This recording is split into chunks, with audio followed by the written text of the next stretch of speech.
Alhamdulillahirabbil alamin wassalatu wassalamu ala asyrafil anbiya'i wal mursalin wa ala alihi wa sahbihi ajmain. Mari para jamaah sekalian, kita mulai pengajian tafsir kita. Kita ulang, kita buat rangkuman pada surah Al-Asr, yaitu surah yang turun di kota Makkah Al-Mukarramah, maka disebut dengan surahnya adalah surah Makkiyah.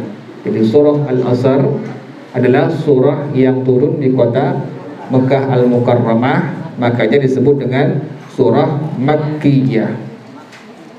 Ada surah Madaniyah, ada surah Makkiyah, ada surah Madaniyah.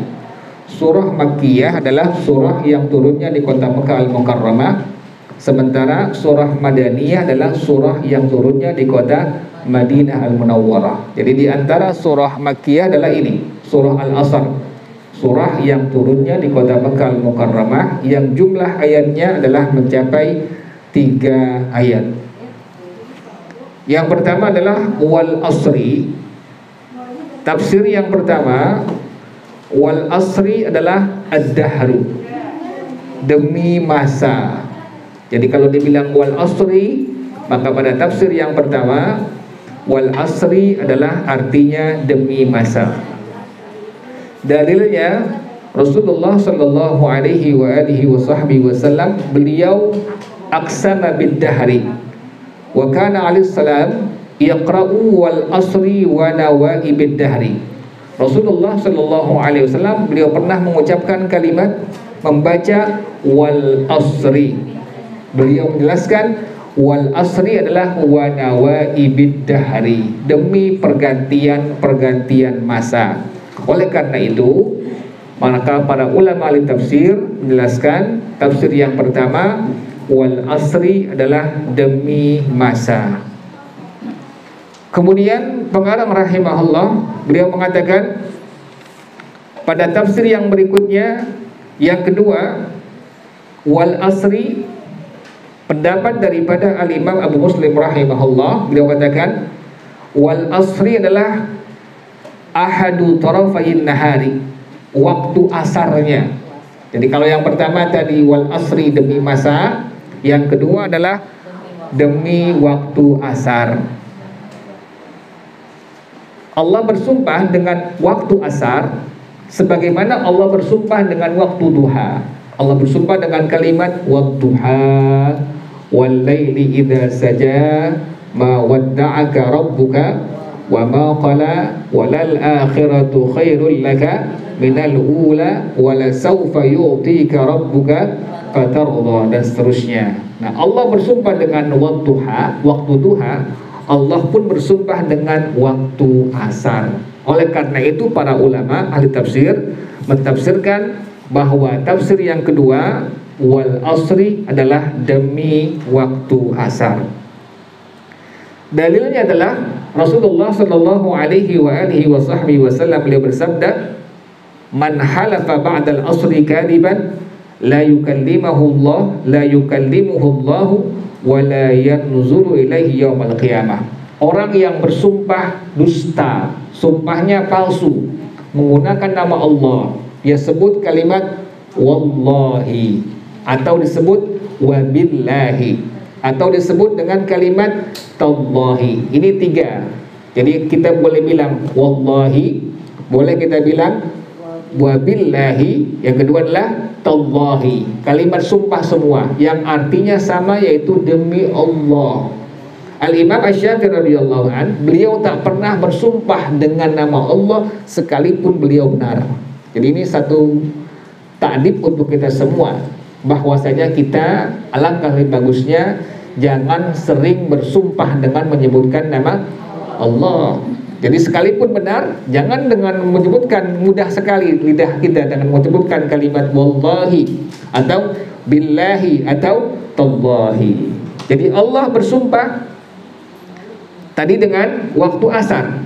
Dalilnya Rasulullah sallallahu alaihi wasallam, beliau bersabda, orang yang bersumpah setelah waktu asar dalam keadaan berdusta, sumpahnya dusta, sumpahnya palsu, tapi menggunakan nama Allah, demi Allah, Kata Rasulullah SAW yang pertama, la yukallimuhullah, la yukallimuhullahu. Allah tidak akan mengajak orang ini berbicara nanti pada hari kiamat. Allah diamkan ini orang. Tidak Allah ajak bicara.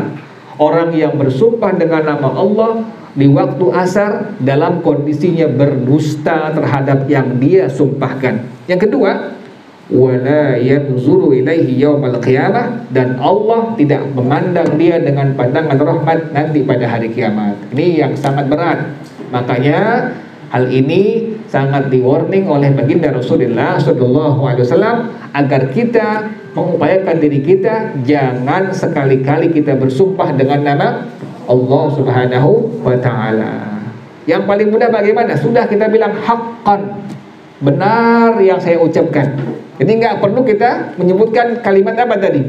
Wallahi, demi Allah, atau billahi, demi Allah, atau tallahi, demi Allah. Tidak perlu. Sebutkan saja kalimat haqqan, benar yang saya ucapkan.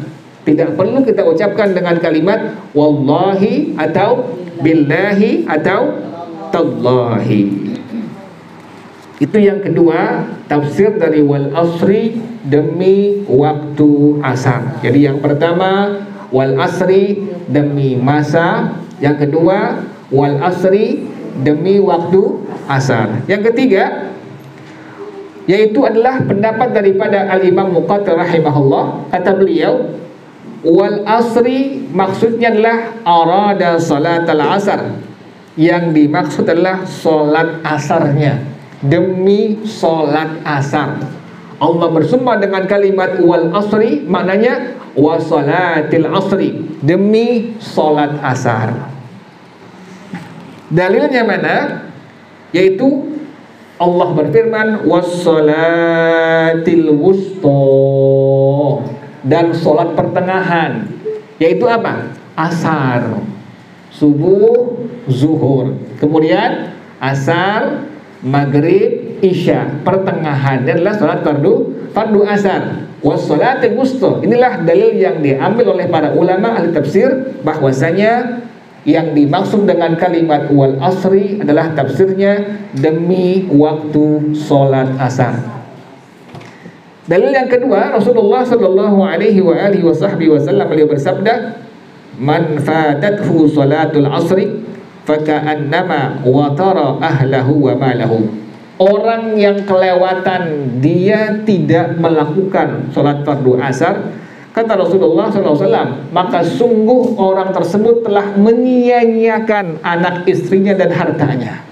Telah menelantarkan, menyia-nyiakan anak istrinya. Orang yang meninggalkan sholat fardu apa? Fardu asar, ya Allah. Ini berbahaya. Orang yang meninggalkan satu salat fardu saja, misalnya subuh ditinggalkan, tidak diqadha, zuhur ditinggalkan, tidak diqadha.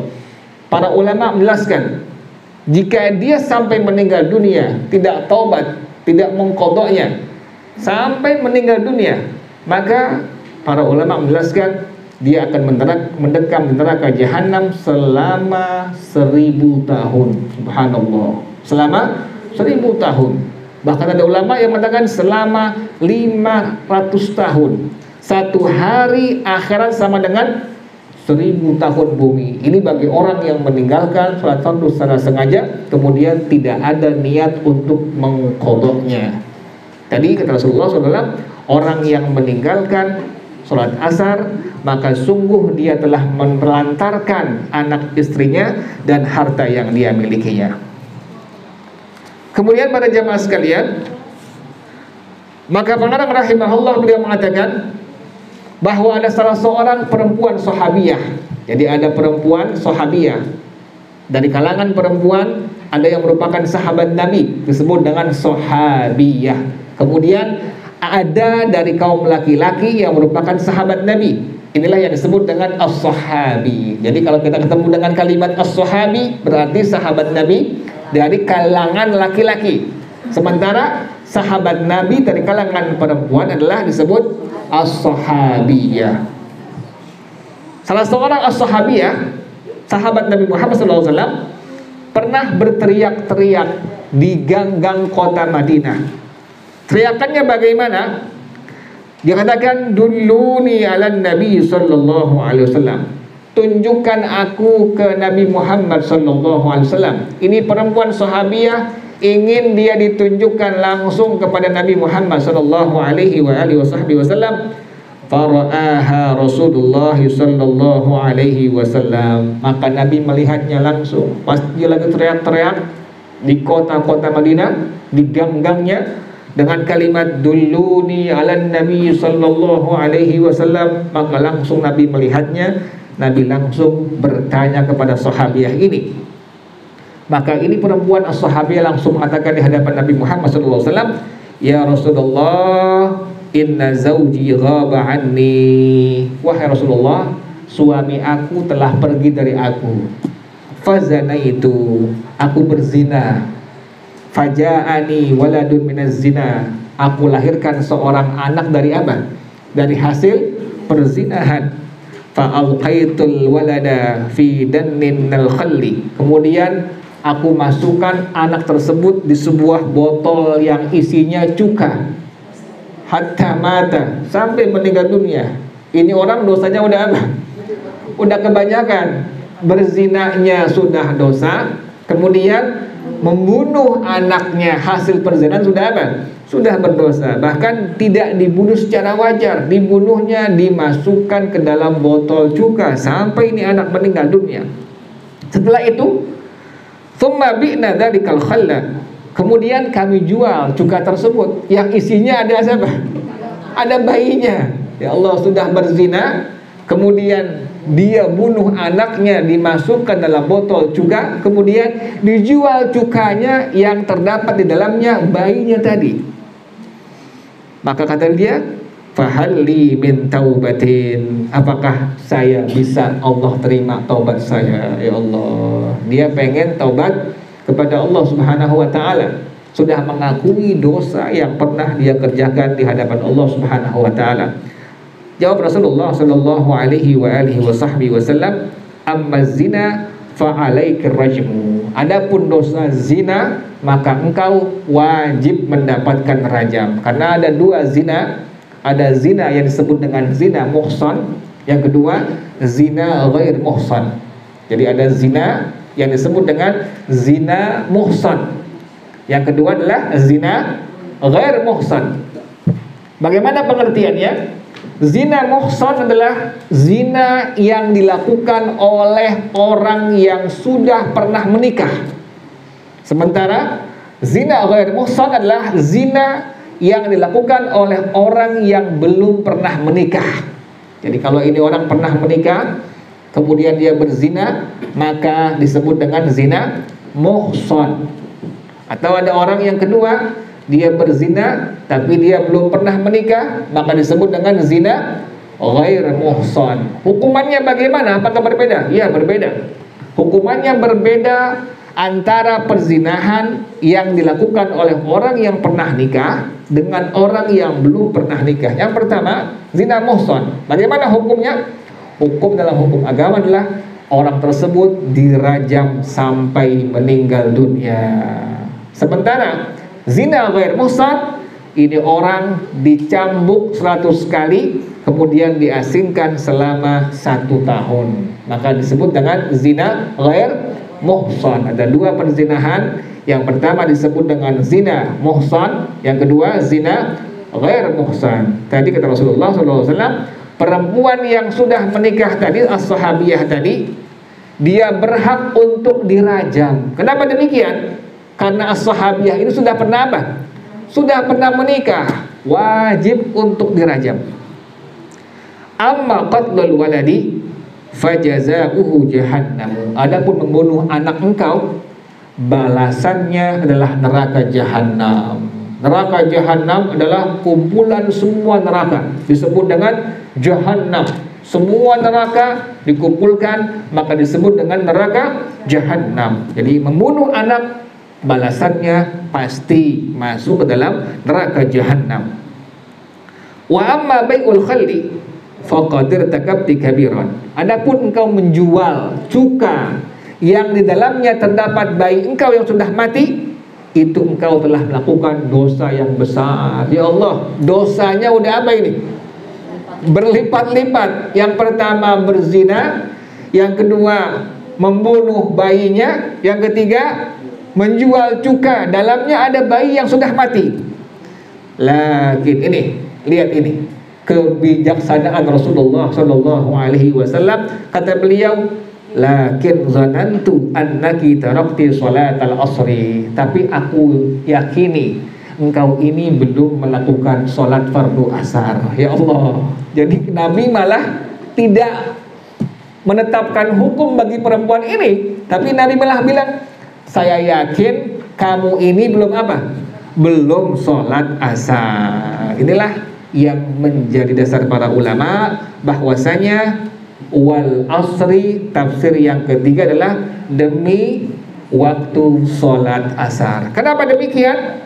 Kok sampai begitu penting para ulama mentafsirkan dengan kalimat demi waktu sholat asar? Maka para rahimahullah dia mengatakan bahwasanya anna salat al-asri biha yahsulu khatmu ta'atin nahar, bahwasanya dengan melakukan salat fardu asar, dengannya akan diraihlah penutup ketaatan pada waktu siang hari. Jadi siang hari batasannya asar. Asar tutup dengan kebaikan, berarti ini orang telah nutup waktu tersebut dengan waktu yang baik, dengan pekerjaan yang baik. Sementara fahiya kataubati biha yukhtamul a'mal, dia bandingannya sama seperti taubatan nasuha yang ditutup seorang dengan pekerjaan tersebut. Kita kan sering minta kepada Allah dengan kalimat ya Allah biha, ya Allah biha, ya Allah bihusnul khatimah. Bagaimana kiatnya agar kita wafatnya husnul khatimah? Maka Rasulullah SAW dia bersabda, yamutul mar'u ala ma'asya wa yub'atu ala ma mata. Seseorang pasti akan meninggal dunia tergantung kegiatan aktivitas yang biasa dia kerjakan sehari-hari. Kalau seandainya biasa memang baca Quran, biasa qiyamul lail, biasa sholat sunnah duha, ba'diyah, qabliyah, witir, pasti meninggalnya dalam keadaan demikian. Akhir baca Quran langsung apa? Langsung meninggal dunia. Kenapa demikian? Itulah kebiasaan yang biasa dia kerjakan. Nabi yang mengatakannya, yamutul mar'u ala ma'asya. Orang yang biasa berjudi, biasa mabuk, biasa berzina, kerjaan setiap hari demikian, pastilah dia akan menutup usia dalam keadaan demikian. Siapa yang mengatakannya? Rasulullah SAW. Yamutul mar'u ala ma'asya. Seseorang akan pasti meninggal dunia sesuai dengan aktivitas kegiatan yang biasa dia kerjakannya. Kemudian para jamaah sekalian, yang keempat, tafsir dari kalimat wal asri adalah annahu qasama bi zaman Rasul alaihi salam. Allah bersumpah dengan zaman, dengan masa Rasulullah sallallahu alaihi wa alihi wasallam. Jadi wal asri wa zamani Rasulullah sallallahu alaihi wasallam, demi masa, demi zaman Rasulullah sallallahu alaihi wasallam. Jadi yang pertama wal asri, demi masa. Yang kedua wal asri, demi waktu asar. Yang ketiga wal asri, demi waktu asar. Yang keempat wal asri, demi zaman Nabi Muhammad sallallahu alaihi wa alihi wasallam. Dalilnya mana? Maka pengarang rahimahullah beliau mengatakan bahwasanya para ulama berhujjah dengan hadis Rasulullah sallallahu alaihi wasallam, innama mathalukum wa mathalu man kana qablakum mathalu rajulin istajara ajiran. Sesungguhnya perumpamaan kalian dan perumpamaan umat yang sebelum kalian seperti orang yang berdagang. Dia berdagang, pasti kalau dagang ada apanya? Ada untungnya pasti. Kan demikian. Orang dagang, orang usaha, orang jualan pasti ada untungnya. Sama seperti demikian umat Nabi Muhammad dengan umat yang sebelumnya seperti itu. Istajara ajiran. Dia menyewa, dia mengupahkan seseorang, dia berdagang. Faqala, Langsung Nabi mengatakan, man ya'malu minal fajri ila zuhri bikiratin fa'amilatil yahudu. Ada orang, ada umat yang sebelum kalian beramal ibadah, beramal saleh, takwa kepada Allah dari waktu subuh sampai zuhur dengan satu kirat. Satu kirat ini besarnya adalah melebihi gunung Uhud.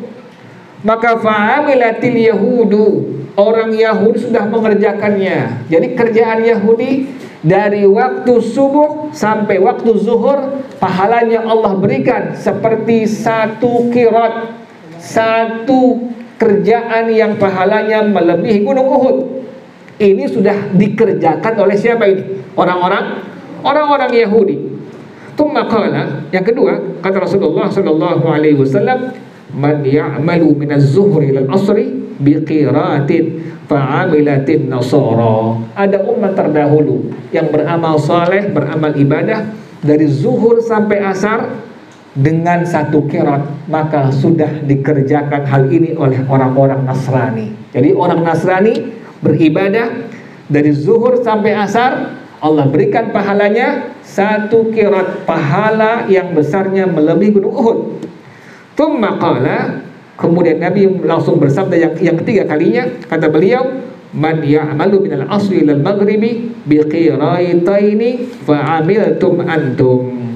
Ada umat yang sekarang, yaitu umat Nabi Muhammad SAW, beramal ibadah dari asar sampai maghrib, pahalanya berapa? 2 qirat. 2 qirat ini pahalanya melebihi 2 gunung Uhud yang lebih sangat besar daripadanya. Siapa yang mengerjakannya? Fa'amiltum antum, kalian selaku umat Nabi Muhammad SAW yang telah melakukannya. Pas dengar demikian, faghadibatil yahudu wan nasara. Orang Yahudi marah, orang Nasrani marah. Orang Yahudi kan lama tadi beramal ibadahnya dari subuh sampai zuhur. Kemudian Nasrani dari waktu zuhur sampai waktu asar. Sementara muslimin umat Nabi Muhammad dari waktu asar sampai maghrib. Tapi lebih besar mana pahalanya? Kita selaku umat Nabi Muhammad sallallahu alaihi wasallam marah orang-orang Yahudi Nasrani sambil mereka mengatakan, nahnu aktsaru amalan wa aqallu ajran. Kami ini amal ibadahnya banyak, tapi pahalanya apa? Sedikit. Jangan yang satu ini. Satu amal ibadah saja. Misalnya apa? 1 rakaat sholat kita selaku umat Nabi Muhammad SAW itu dibandingkan dengan 1000 rakaat umat yang sebelumnya. Subhanallah. 1 rakaat kita itu sama dengan berapa tadi? 1000 rakaat umat sebelum kita. Kenapa demikian? Sampai begitu hebat Allah berikan pahalanya, dikarenakan pada sholatnya umat Nabi Muhammad SAW ada satu kalimat, yaitu apa? Bismillahirrahmanirrahim. Inilah yang melebihkan kita selaku umat Nabi Muhammad sallallahu alaihi wasallam sehingga mendapatkan pahala yang sangat banyak di hadapan Allah Subhanahu wa taala. Jadi orang Yahudi ngiri dengan kita. Kok umat Nabi Muhammad beramalnya tidak lama tapi pahalanya apa? Lebih besar. Maka kata Nabi Muhammad sallallahu alaihi wasallam, faqala Allah panggil mereka semua nanti di hadapan Allah pada hari kiamat. Pas mereka protes, kami ibadahnya lama tapi sedikit pahalanya. Tapi umat Nabi Muhammad sebentar ibadahnya, pahalanya apa? Besarnya luar biasa. Allah panggil mereka. Kata Allah Subhanahu wa taala, wa hal naqastu min ajrikum syai'an. Apakah aku mengurangi sedikit pun pahala untuk kalian semua? Qalu la. Kata orang Yahudi Nasrani, tidak ya Allah. Engkau tidak mengurangi sedikit pun pahala dari engkau ya Allah. Qala, Allah katakan, fahadha fadli utihi man asya'u fakuntum aqallu amalan wa aktsaru ajran. Inilah keutamaan dari aku, anugerah dari aku yang aku berikan kepada hamba aku yang aku kehendaki. Kalian umat Nabi Muhammad SAW sedikit amalnya, tapi begitu besar apanya? Pahalanya. Kita baca Quran, satu huruf satu Quran yang kita baca, Allah ganjar berapa? 10 kebaikan. Kita baca alif lam mim, berapa kebaikan sudah? 30 kebaikan, subhanallah. Selawat yang kita baca, satu selawat yang kita baca, berapa pahalanya? 10 rahmat dari Allah.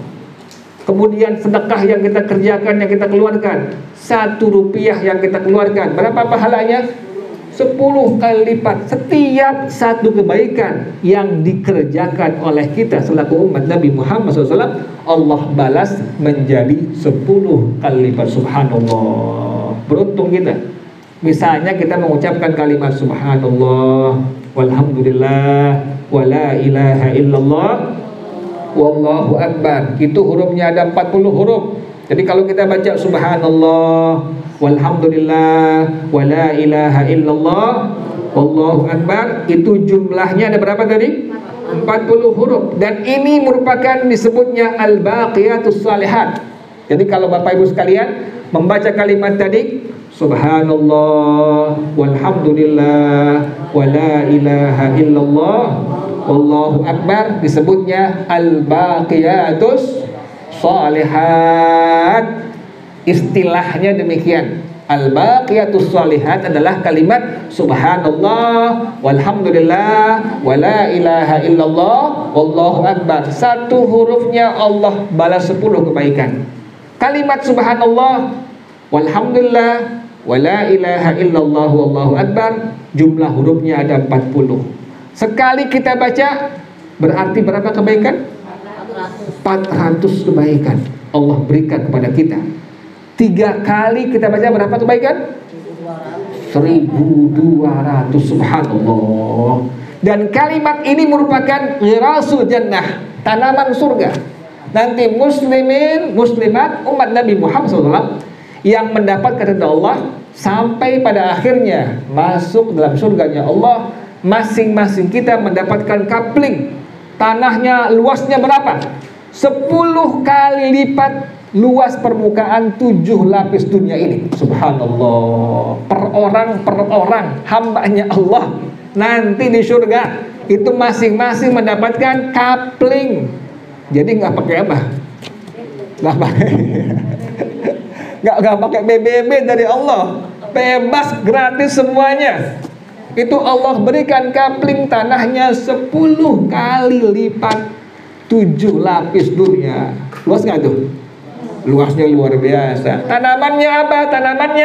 Tanamannya adalah kalimat subhanallah, walhamdulillah, wala ilaha illallah, wallahu akbar. Makanya untung ibu yang istiqamah, yang sering mengucapkan kalimat subhanallah, walhamdulillah, wala ilaha illallah, wallahu akbar. Surga tanahnya wangi, lebih wangi dari minyak kasturi. Airnya sangat tawar.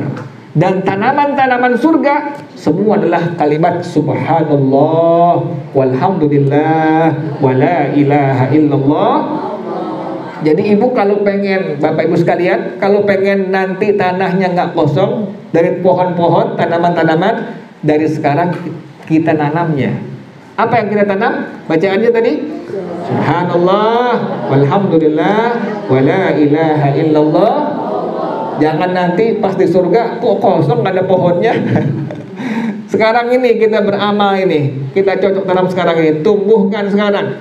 Kita perbanyak pohon-pohon surga dengan kalimat tadi subhanallah, walhamdulillah, wala ilaha illallah, wallahu akbar. Bahkan para ulama menganjurkan ini dalam sebuah kitab yang disebut dengan Al-Qirtas. Pada juz yang kedua yang dikarang oleh, pada juz yang pertama yang dikarang oleh Al-Imam Al-Habib Ali Al-Attas Sahib Arsyad, beliau menyusun di sana dan beliau mengatakan bahwasanya bangsa jin manakala mereka tak mampu mengangkat benda yang sangat berat, mereka mengucapkan kalimat tadi al-baqiyatus shalihat, itu kalimat subhanallah, walhamdulillah, wala ilaha illallah. Bahkan dianjurkan kita selaku umat manusia, umat Nabi Muhammad SAW, Apabila tidak kuat mengangkat sesuatu yang berat, ucapkan kalimat apa? Subhanallah walhamdulillah wala ilaha illallah. Nanti bisa coba ya. Banyak angkat barbel ya. Jadi kalau kita nggak kuat ngangkat berat, misalnya bangku, misalnya meja, apapun misalnya, sebelum angkat jangan lupa baca kalimat tadi. Subhanallah walhamdulillah wala ilaha illallah wallahu akbar. Ini merupakan al-baqiyatus shalihat. Jadi umat Nabi Muhammad sedikit amal ibadah, tapi apa? Banyak pahala yang Allah berikan. Contoh yang kedua, kita ucapkan kalimat la ilaha illallah. Dengan mengucapkannya kalimat la ilaha illallah, dipanjangkan, jangan lupa dipanjangkan. Berapa panjangnya? La-nya dalam kitab Asy-Syarqawi Hudhudi disebutkan di sana bahwasanya panjang la-nya dibaca sebanyak 7 alif atau 14 harokat. Kenapa? 7 alif atau 14 harokat. La dibacanya 7 alif. Ilanya dibacanya 3 alif. 6 harokat ya. Jadi la-nya dibacanya sebanyak tadi berapa? 7 alif atau 14 harokat. La-nya dibaca 3 alif atau 6 harokat. La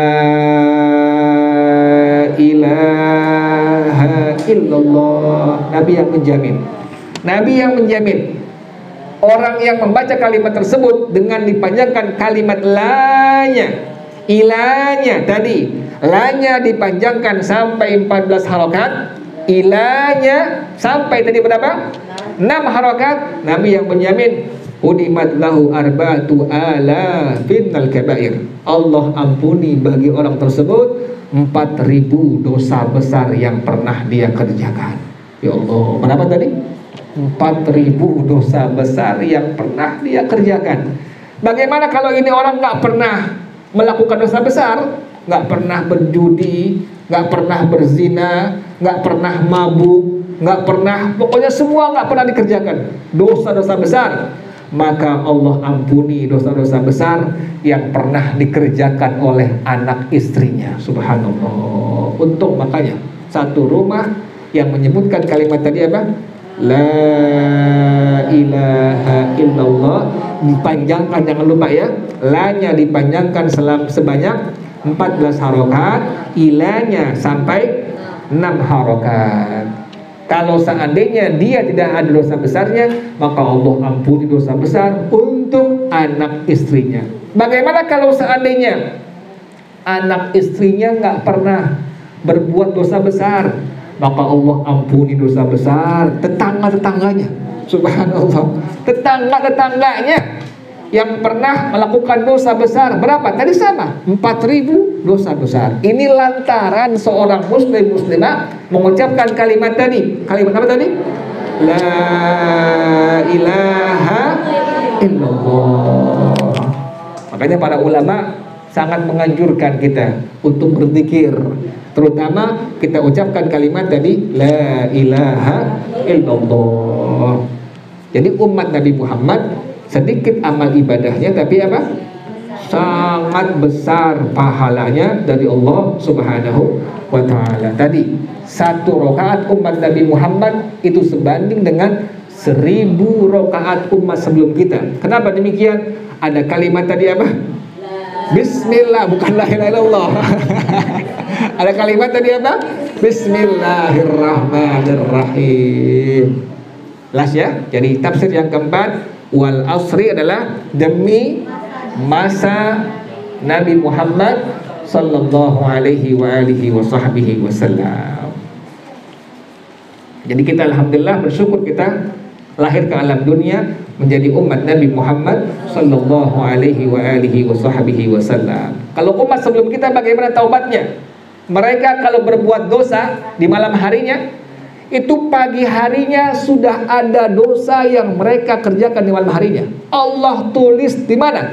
Depan pintu rumah masing-masing. Udah ada catatannya itu.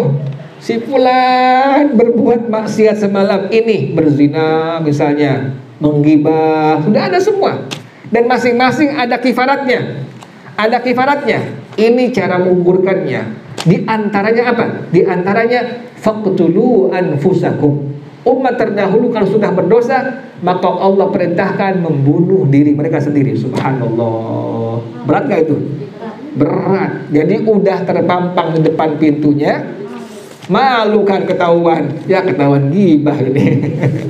Ya ketahuan gunjing saudara kita, ketahuan ini. Wah ketahuan namimah. Kita enggak, umat Nabi Muhammad SAW Allah berikan satu sangat keringanan. Bagaimana keringanannya? Kalau seandainya ada umat Nabi Muhammad SAW yang berbuat dosa, kemudian dia taubat dengan taubatan nasuha, maka pasti Allah terima taubatnya tersebut. Alhamdulillah kita sekali lagi menjadi umat Nabi Muhammad sallallahu alaihi wa alihi wasallam. Kan ada kisahnya itu. Ada orang yang sudah membunuh berapa?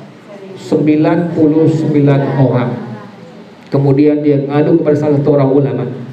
Datang ke rumahnya, wahai Pak Kiai, saya ini pendosa besar. Dosa Anda apa? Saya sudah membunuh 99 orang. Apakah Allah terima taubat saya? Kata ini Kiai, tidak.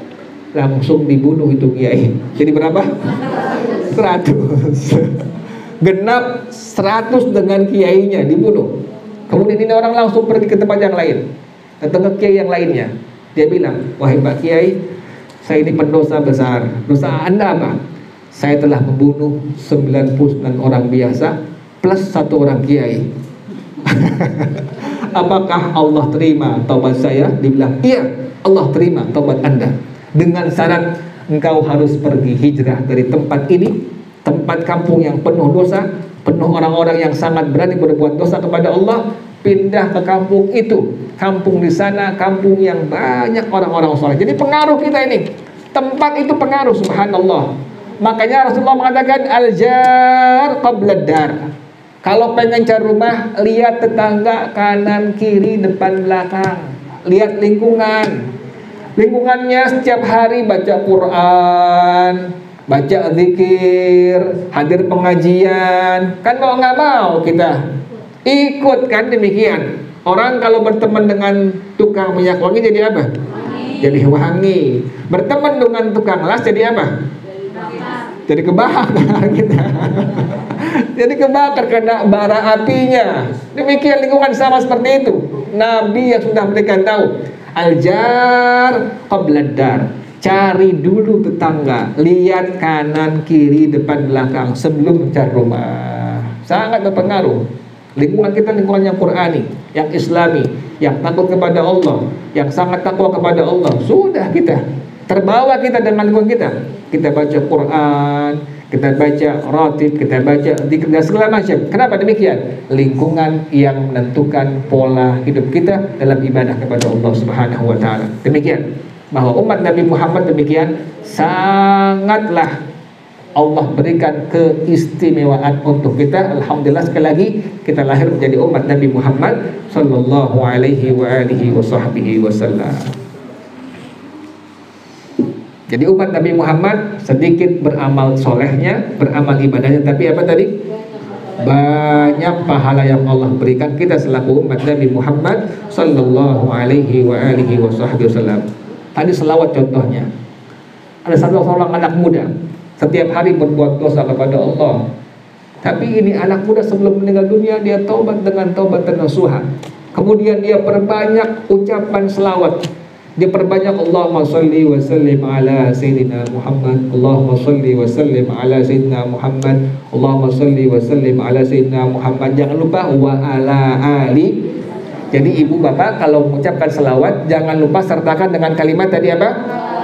Wa ala ali sayyidina Muhammad. Jangan lupa ya. Allahumma sholli wa sallim ala sayyidina Muhammad wa ala ali. Kenapa demikian? Kalau kita mengucapkan selawat tanpa menyebutkan keluarga Nabi Muhammad, selawatnya disebut dengan as-salatul batraq namanya. Selawat yang terpotong, selawat yang buntu. Apakah Allah terima? Allah terima, tetapi sayang tidak sempurna. Kan kita ingin apa? Ingin sempurna, Allah berikan pahalanya. Jadi jangan lupa kita ucapkan selawat iringi dengan ucapan selawat kepada keluarga Nabi Muhammad. Tadi contohnya Allahumma salli wa sallim ala sayyidina Muhammad wa ala ali sayyidina, atau silahkan Allahumma salli wa sallim ala Muhammad wa ala ali Muhammad, silahkan diperbolehkan. Jadi kita boleh menggunakan kalimat sayyidina, lebih baik, lebih bagus, atau hanya Allahumma salli wa sallim ala Muhammad wa ala ali Muhammad, silahkan. Kita seringnya mengucapkan dengan kalimat Allahumma salli wa sallim ala sayyidina Muhammad wa ala ali. Ini anak muda sebelum dia meninggal dunia, dia perbanyak dengan kalimat tadi Allahumma salli wa sallim ala sayyidina Muhammad wa ala ali sayyidina Muhammad sampai akhir hayatnya. Kemudian meninggal dunia anak muda ini diimpikan oleh siapa? Salah seorang ulama yang bernama Al-Imam Al-Shibli rahimahullah. Dimimpikan, dilihat ini anak muda dalam rahmatnya Allah, di alam barzakh, subhanallah, dalam ampunannya Allah, rahmatnya Allah, maghfirahnya Allah, sayangnya Allah. Sampai ini ulama terbingung-bingung, bertanya kepada ini anak muda, wahai anak muda, saya tahu kerjaan kau selama hidup dalam dunia. Engkau ini anak muda yang banyak berbuat dosa kepada Allah, yang berani berbuat maksiat kepada Allah. Tapi kenapa sekarang di alam barzakh engkau penuh di alam barzakh engkau dengan apa tadi? Dengan rahmatnya Allah, dengan maghfirahnya Allah, dengan sayangnya Allah. Kenapa bisa begini? Ini anak muda langsung menjawab, wahai Imam Shibli, benar, saya seorang anak muda pendosa besar. Tetapi sebelum saya meninggal dunia, saya taubat dengan taubatan nasuha, dan saya perbanyak ucapan apa tadi? Allahumma salli wa sallim ala sayyidina Muhammad wa ala ali. Pada waktu orang-orang meletakkan jenazah aku di alam kubur, mereka meninggalkan aku. Semua sama, kita akan meninggal dunia. Yang tua meninggal, yang muda meninggal, yang sehat meninggal, yang sakit meninggal. Semua sama. Yang kaya meninggal, yang miskin, raja, rakyat biasa meninggal, semua kita. Pasti akan demikian. Kullu nafsin dha'iqatul maut. Yang ditanya sama semua, bukannya beda, sama semua. Tidak ditanya mobil Al-Fatah kemana, tidak, semua sama. Apa soalnya? Yang pertama, man rabbuka. Yang kedua, man nabiyuka. Yang ketiga, man ma imamuka. Kemudian man ikhwanuka, siapa Tuhanmu, siapa nabimu, siapa saudaramu, kitabmu apa. Itu semua sama. Mau kaya, mau miskin, sama soalnya dari malaikat munkar dan nakir. Ini anak muda, waktu diletakkan di alam kuburnya, orang-orang semua pergi meninggalkannya. Istri yang cantik meninggalkan kita, anak yang cantik, yang pintar, semua. Tidak ada yang mau menemani dalam kubur kecuali amal soleh kita. Idza mata ibnu Adam in qata'a amalu illa min thalath. Hanya 3. Yang pertama apa? Sedekah jariyah. Yang kedua, ilmu yang bermanfaat. Yang ketiga, anak yang soleh. Ini 3 hal yang menemani seorang yang meninggal dunia nanti di alam barzakhnya. Ini anak muda, pas diletakkan di alam kuburnya, orang-orang meninggalkannya semua, maka datang malaikat munkar nakir, langsung bersoal kepada ini anak muda, man rabbuka wa man nabiyuka wa man ikhwanuka. Tidak dihafalin, tidak dihafalin sekarang Allahu Rabbi, tidak. Sudah otomatis kita, tergantung amal ibadah. Jangan sekarang kita hafalin Allahu Rabbi, tidak. Jadi itu bukan jaminan, tergantung amal kebaikan kita yang kita kerjakan selama hidup dalam dunia. Ini anak muda, pertanyaan dari malaikat munkar dan nakir semuanya membuatnya ya talaj-laj lisani, gagap lidah aku, tak mampu menjawabnya. Kalau sudah gagap, tak bisa menjawabnya, yang pasti dapat apa? Azab dari malaikat munkar nakir. Udah siap-siap ingin mengazab ini anak muda, tiba-tiba datang seorang yang sangat tampan, yang sangat ganteng, berdiri di antaranya, antara ini anak muda dengan malaikat munkar dan nakir. Dan sungguh anehnya, ini orang yang sangat tampan langsung menyuruh pergi malaikat munkar nakir. Jangan ditanya lagi ini anak muda, pergi engkau berdua. Dia pergi. Ini anak muda penasaran, nanya kepada orang yang sangat tampan ini, wahai orang yang sangat tampan, antaman, engkau ini siapa? Ini orang yang sangat tampan menjawab, ana malakun khalaqani Allahu laka min kathratus salah wa salah an-nabi Muhammad sallallahu alaihi wasallam. Saya seorang malaikat yang Allah ciptakan untuk engkau dikarenakan engkau memperbanyak kalimat salawat dan salam untuk siapa? Nabi Muhammad sallallahu alaihi wasallam selama engkau hidup di alam dunia. Ya Allah, untung kita, bagi kita yang sering lisan kita mengucapkan kalimat apa tadi? Allahumma salli wa sallim ala Sayyidina Muhammad, atau selawat yang lainnya, ya Rabbi salli ala Muhammad, ya Rabbi salli alaihi wa sallim. Kan demikian. Orang semakin cinta semakin apa? Banyak menyebutkan namanya, kan demikian. Cinta seorang kekasih dengan kekasih. Yang satu namanya Inem, kekasih pacarnya ini, pasti disebutnya Inem. Pengen makan disebut Inem, pengen disebut, pokoknya Inem disebutin semuanya. Demikian orang cinta. Apalagi orang yang cinta pada siapa? Rasulullah. Diperbanyak mengucapkan selawat, Allahumma sholli wa sallim ala Sayyidina Muhammad wa ala ali Sayyidina Muhammad. Itu pertama contoh umat Nabi Muhammad yang sedikit amalnya tetapi tadi apa? Sangat banyak pahala dari Allah Subhanahu wa ta'ala. Yang kedua, Quran yang dibaca. Di kota Yaman, di negeri Hadramut, tepatnya di kota Hadramut, negara Yaman, itu pernah hidup seorang anak muda. Yang ini anak muda setiap hari berbuat dosa, berbuat maksiat kepada Allah. Tapi sebelum dia meninggal dunia, maka dia taubat dengan taubat nasuha, dan dia isi umurnya, sisa umurnya dengan apa? Dengan perbanyak membaca apa? Al-Quran. Dia baca surah seluruhnya, Al-Baqarah, surah Yasin, surah Tabarak, surah Al-Waqiah, dibaca seluruhnya sampai ini anak muda meninggal dunia.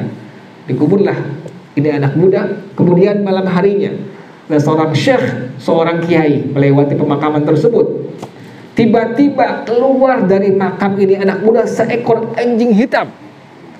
Keluar, kemudian ditanya, karena ini syekh, seorang yang sangat dekat kepada Allah, yang sangat takut kepada Allah, bisa berdialog dengan seekor anjing. Kalau kita kabur, ini dia nggak berdialog dengan seekor anjing. Dia tanya, ya kalb antaman, wahai seekor anjing, kau ini siapa? Maka ini anjing ini menjawab langsung dengan kalimat, ana khalqun min makhluqatillah, saya makhluk Allah. Tadi keluarnya dari kuburan ini anak muda, saya Allah perintahkan untuk mengoyak-ngoyak daging ini anak muda, menghancurkan tulang belulangnya. Tetapi wahai syekh, ketahuilah, pada waktu saya turun ke liang kubur ini anak muda, dan saya bersiap-siap untuk mengoyak-ngoyak dagingnya, menghancurkan tulang belulangnya, tiba-tiba datang surah Yasin, wal Qur'anil Hakim, innaka laminal mursalin ala siratim mustaqim, seterusnya hingga habis. Bahkan bukan surah Yasin saja, surah Al-Waqiah, idza waqa'atil laisa liwaqa'atiha kadhiba khabidatur rafi'ah, dan terus sampai habis. Bahkan surah Tabarak al-Mulk, tabarakalladzi biyadihil mulku wa huwa ala kulli syai'in alladzi khalaqal wal hayata liyabluwakum ayyukum, sampai selesai. Bahkan semua surah yang biasa dia baca sisa hidupnya di alam dunia, semua datang ke kubur tersebut mengusir ini anjing hitam. Subhanallah. Lantaran ini anak muda sebelum akhir hayatnya istiqamah, menghabiskan umurnya dengan tadi apa? Membaca Al-Quran. Padahal sebelumnya dia ahli maksiat, orang yang banyak dosa kepada Allah. Tapi taubat dengan taubat nasuha, dia perbanyak sisa umurnya dengan membaca Al-Quran. Jadi kita sekali lagi untuk menjadi umat siapa? Nabi Muhammad sallallahu alaihi wa alihi wasallam tadi. Sampai orang Nasrani, Yahudi ngiri, kami ini sudah beramal ibadah banyak tapi sedikit pahalanya. Sementara umat Nabi Muhammad sedikit amal ibadahnya tapi apa? Banyak pahalanya. Inilah tafsir yang keempat. Wal asri, tafsirnya adalah demi zaman atau masa Nabi Muhammad sallallahu alaihi wa alihi wasallam. Kemudian ayat yang kedua, Innal insana lafi khusrin. Sesungguhnya manusia. Siapa manusia di sini? Yang pertama adalah pendapat daripada Al-Imam Abdullah bin Abbas radhiyallahu anhuma. Apa kata beliau? Kita sunnah pada waktu mendengarkan nama sahabat, sunnah untuk bertaraddi. Kita ucapkan kalimat radhiyallahu anhu atau kalimat radhiyallahu anha. Misalnya as-sahabiyah, kita dengar as-sayyidah Aisyah, sunnah kita bertaraddi dengan kalimat radhiyallahu anha. Atau as-sayyidah Fatimah az-Zahra, sunnah untuk menyebutkan kalimat tadi apa? Radhiyallahu anha. Atau as-sahabi, sahabat laki-laki, tadi disebutkan misalnya Sayyiduna Abu Bakar, sunnah kita untuk mengucapkan kalimat apa? Radhiyallahu anhu. Tadi kalimat Sayyidina Abdullah bin Abbas, karena beliau dua-duanya sahabat Nabi. Sayyidina Abdullah sahabat Nabi, Sayyidina Abbas pun sahabat Nabi. Makanya disunnahkan untuk taraddi dengan kalimat radhiyallahu anhuma. Kata beliau radhiyallahu anhuma, yuridu jama'atan minal musyrikin. Yang Allah maksud sesungguhnya manusia. Siapa manusia ini? Sekelompok orang-orang musyrik. Orang musyrik, orang yang menyembah Allah dan menyembah selain Allah. Makanya dibilang orang yang menyekutukan siapa? Allah. Jadi orang musyrik menyembah Allah dia, tapi juga menyembah selain Allah. Salatnya rajin, kedukunya rajin. Salatnya rajin, pakai cincinnya rajin. Dia yakin cincin yang bikin manfaat, cincin yang bikin dagangannya laku. Dibilang ini, kalau saya pakai cincin ini, saya dagang pasti laku. Na'udzubillah min zalik ya. Dia yakin dengan cincin yang dia pakai, padahal sholat fardunya rajin, baca Qur'annya rajin, tapi masih percaya dengan klinik, dengan cincin atau keris atau macam-macam benda-benda lain selain Allah Subhanahu wa taala. Dia yakini hal itu. Maka ini orang disebut dengan musyrik. Sifatnya disebut dengan syirik. Jadi beda antara syirik dengan apa? Dengan musyrik. Sifatnya disebut dengan syirik, pelakunya disebut dengan musyrik. Orang kita bilang kalau dia nggak suka, dia nggak punya kemampuan, dibilang syirik lo katanya. Bukan syirik, bukan. Tapi apa? Hasad atau iri. Bahasa agamanya apa tadi? Hasad namanya. Jadi bukannya syirik, bukan. Besok diganti ya, jangan syirik ya. Kalau syirik tadi menyekutukan siapa? Allah. Namanya diganti hasad lo, jangan syirik lo, jangan. Diganti ya besok ibu ya bapak ya. Jangan kita bilang syirik banget tuh orang, bukan syirik, bukan, tapi hasad banget tuh orang. Kita beli TV dia yang pusing, kita beli mobil dia yang pusing, itu orang namanya hasad. Kita bilang hasad lo, jangan apa? Jangan syirik lo. Ganti ya. Karena syirik artinya orang yang apa tadi? Menyekutukan Allah dalam penyembahan. Kan kita tahu, kita punya teologi tauhid, iyyaka na'budu wa iyyaka, yang kita sembah hanya siapa?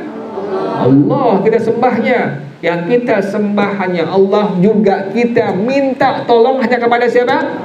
Allah. Sampai Nabi Musa Allah pesan, wahai Musa, jika engkau ingin perlu tali sendalmu putus, minta kepada aku. Subhanallah. Jadi sampai tali sendal yang putus minta kepada siapa? Ya Allah, minta sendal ya Allah. Boleh nggak? Boleh. Allah yang suruh. Apapun yang kita inginkan, apapun yang kita hajatkan, semua minta kepada siapa? Allah Subhanahu wa taala. Mau tali sendal, urusan apapun, ya Allah, ya Allah. Teriaknya ya Allah. Jangan kita teriaknya apa? Wahai Pak Dukun, wahai Mbah Dukun. Minta kepada Allah, ya Rahman, ya Rahim, ya Fattah, ya Wadud, ya Razzaq, ya Muhaimin, ya Salam. Kan ada Al-Asmaul Husna ya. Walillahil asmaul husna fad'uhu biha, ya Allah, ya Rahman. Terus apa lagi? Ya Salam, sampai habis. Itu yang kita sebutkan. Panggil-panggil nama Allah, panggil-panggil nama Allah. Jangan nama selain Allah, panggil nama Allah. Satu ketika Allah berfirman, kata Allah Subhanahu wa taala, tidak ada hari kiamat sementara masih dipanggil nama aku oleh umat Nabi Muhammad SAW. Tidak akan pernah terjadi hari kiamat selama nama Allah masih kita panggil. Ya Allah, Ya Rahman. Yang kedua, tidak akan turun bala tidak akan turun bala musibah selama ada umat Nabi Muhammad yang masih menyebut nama Allah Subhanahu wa taala. Jadi untuk satu kampung, satu negeri yang masih ada orang-orang baik yang menyebutkan nama Allah, Ya Allah, Ya Rahman, Ya Rahim, Ya Latif, Ya Kudus, Ya Salam, Ya Aziz, Ya Muhaimin. Untuk kenapa demikian? Tadi pertama, jauh dari hari kiamat ya Bu ya. Yang kedua tadi apa? Jauh dari apa? Musibah bala dari Allah selama ada umat Nabi Muhammad yang masih menyebutkan nama Allah Subhanahu wa taala. Jadi itu demikian ya. Dari tafsir yang pertama tadi, al-asri innal insana wal asri innal insana lafi khusr. Al-insan adalah sekelompok orang-orang musyrik. Siapa mereka? Al-Walid bin Al-Mughirah. Yang kedua, Al-As bin Wa'il. Yang ketiga, Al-Aswad bin Abdul Muttalib. Yang kedua adalah tafsirnya innal insan siapa? Yaitu Abu Lahab. Allah sudah hinakan Abu Lahab di surah Al-Lahab. Tabbat yada Abi Lahab ma aghna anhu maluhu sayasla naran dzata lahab wa imra'atuhu hammalatal hatab fi jidha hablum min masad. Ya Allah, sudah Allah hinakan Abu Lahab ini. Tapi subhanallah, lantaran waktu Nabi lahir ke alam dunia, dia girang. Girangnya bukan Nabi lahir sebagai Nabi akhir zaman, tetapi girangnya apa? Dapat keponakan laki-laki. Ini orang Arab begitu demikian. Kalau dapat ponakan laki-laki, girangnya luar biasa. Sampai girangnya itu nggak terhingga, dibebaskanlah budak dia bernama Suwaibah al-Aslamiyah. Dibebaskan dari perbudakannya. Dengan sebab demikian, Allah ringankan azabnya di alam kuburnya, bahkan sampai hari kiamat. Bagaimana ringan azabnya? Setiap hari Senin keluar air dari jari-jari tangan Abu Lahab. Dia minum, dia nikmati itu air. Sebab dia pernah bergembira satu hari waktu Nabi Muhammad lahir ke alam dunia. Ini Abu Lahab, orang yang sudah Allah hinakan, tetapi masih Allah ringankan azabnya lantaran pernah apa? Bergembira dengan lahirnya Nabi Muhammad. Maka bagaimana dengan seorang muslimah yang dia bergembira dengan lahirnya Nabi Muhammad sallallahu alaihi wa alihi wasallam. Jadi Abu Lahab inilah orangnya yang Allah katakan innal insana lafi khusrin. Yang kedua, Abu Jahal. Ini Abu Jahal Fir'aun hadil ummah. Kalau dulu zaman Nabi Musa ada Fir'aun yang dia makannya sangat teliti. Fir'aun Nabi Musa itu sedikit makannya. Makanya jarang sakit dia. Sakit jarang. Hampir nggak pernah sakit yang pada akhirnya ngaku Tuhan. Ana rabbukumul a'la. Fir'aun Nabi Musa berapa puknya? Berapa hari sekali? Arba'ina yauman marrah. 40 hari sekali baru puk. Kenapa demikian? Sedikit makannya. Makanya umurnya panjang, kemudian sehat afiat. Karena makannya enggak jorok, makannya enggak apa? Enggak lahap. Kalau gitu kan enggak. Habis makan bakso makan Indomie. Makan lagi gado-gado. Makan lagi nasi uduk kita. Berkali-kali kita makan. Fir'aun ini enggak. Fir'aun dia makannya sangat teliti. Umat Nabi Muhammad seharusnya demikian. Nabi Muhammad bagaimana cara makannya? Kata beliau, nahnu qaumun la na'kul hatta najua wa idza akalna fala nashba. Kami satu orang sekelompok umat yang tidak pernah makan kecuali kami lapar. Jadi makannya kalau sudah apa? Sudah lapar. Kalau sudah makan fala nashba, maka kami tidak sampai kenyang. Kita kalau belum tahap 5 kali belum berhenti. Makan lagi, makan lagi, makan lagi. Jadi Fir'aun Nabi Musa tadi sehat afiat karena tadi makannya apa? Makan sedikit sampai puknya aja. Tadi berapa hari sekali? Tapi waktu Nabi Musa Allah jelmakan tongkat menjadi ular. Ini ketakutan dia, ketakutan. Kalau tadi makannya jarang, kemudian puknya 40 hari sekali. Pas Nabi Musa tongkatnya berubah jadi ular dan mengancam Fir'aun, Fir'aun sehari bisa puk 40 kali. Ini ulama yang menuliskan, subhanallah. Jadi Fir'aun umat Nabi Muhammad tadi siapa? Abu Jahal. Siapa namanya? Amr bin Hisham. Siapa nama tadi? Amr bin Hisham. Jahatnya luar biasa pada Rasulullah SAW. Jadi inilah yang Allah katakan, innal insan lafi khusrin. Al-insan, tafsir yang pertama tadi adalah sekelompok musyrikin, yang kedua adalah Abu Lahab dan Abu Jahal.